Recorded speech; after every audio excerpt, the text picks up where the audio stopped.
Ito po, no? Ito yung ano na Shopee. So, gawin natin to.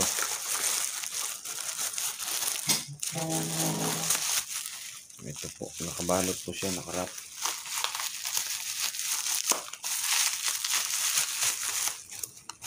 Ito na po. Ito po yung kanyang laman, no? Ito. Santal Fuel Clock. Kak. So, ito in-order ko kasi gagamitin natin ito sa GY6 motorcycle para hindi siya nag-overflow kasi yung oil yung gasolina natin.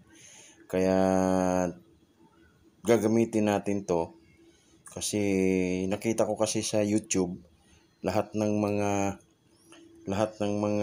GY6 na motor nilalagyan nila ng ganito.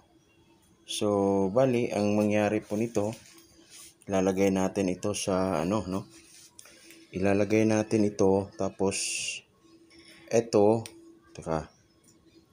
mayroon namang arrow ito ayan, itong arrow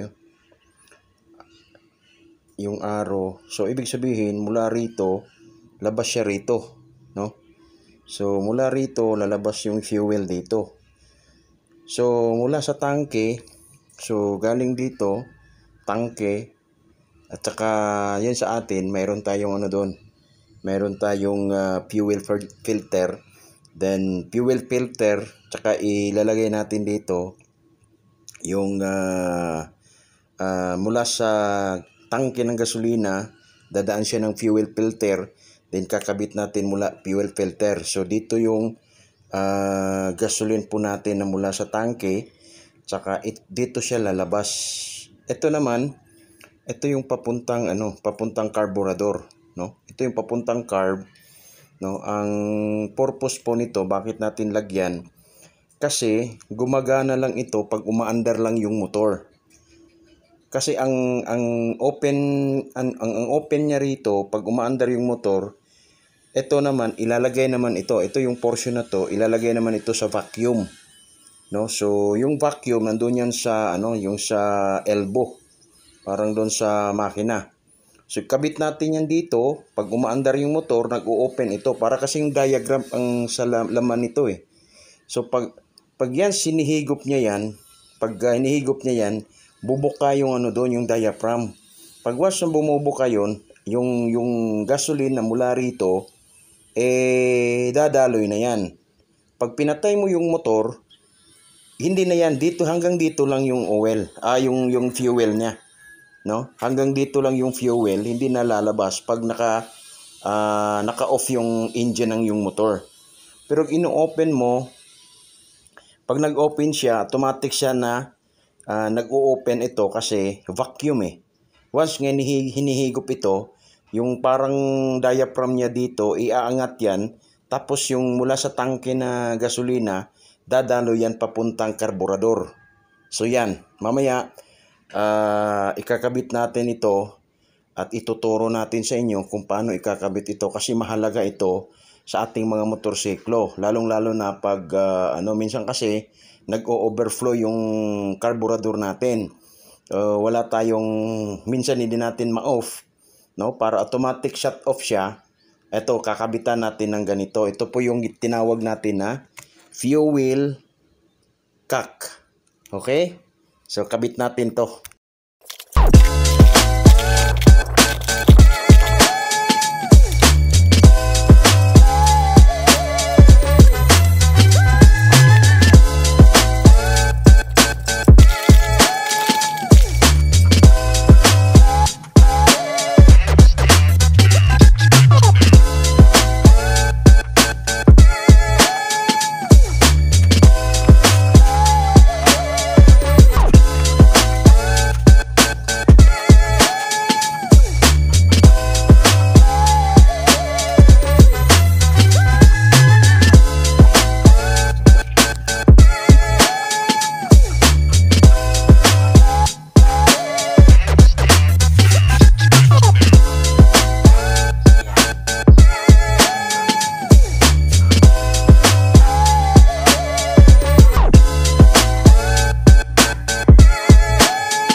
So yan po mga ka-idol, no, yung ano natin, yung pagkakabit ng fuel cock sa ating GY6 na motor.